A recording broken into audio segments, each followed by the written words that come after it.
Find the intercepts of the line given by this equation here, 5x minus 2y equals 10, and use the intercepts to sketch the graph.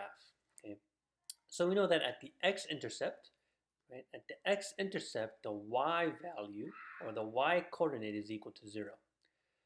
Okay, and similarly or conversely, right, for the y-intercept, okay, the x value or the x coordinate equals 0. So that's how we find the intercepts. Okay, let's go ahead and do that. So to find the x-intercept, we want to get the equation here, and then we want to plug in the y value of 0. So once we plug that in, now we know that anything times 0 is just 0, right? That should be equals 10 here, right? So that just goes away. So 5x is equal to 10. So when we divide both sides by 5, we get x is equal to 2.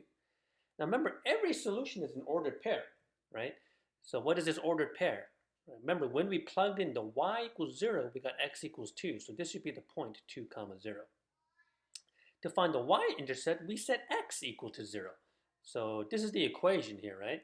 So what we want to do is we want to plug in the x value of 0 here, and then we should be able to solve this, right? So once again, anything times 0 is just 0, so we get negative 2y is equal to 10, and when we divide both sides by 2, we get y equals negative 5.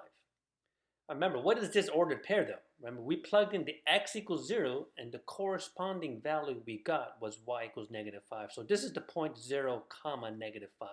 These are two different points.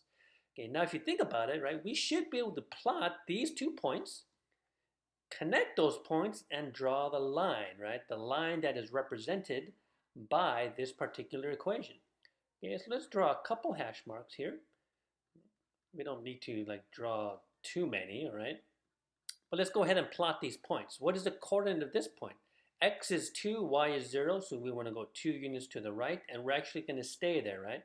Remember, that's why it's called the x-intercept, because whatever this line does is going to cross the x-intercept at x equals 2. Right? The other coordinate is 0 comma negative 5. So once again, x is 0, so we don't move left or right at all, and then we want to go down 5 units. Okay, so this is the y-intercept. Right? This is the point 2 comma 0.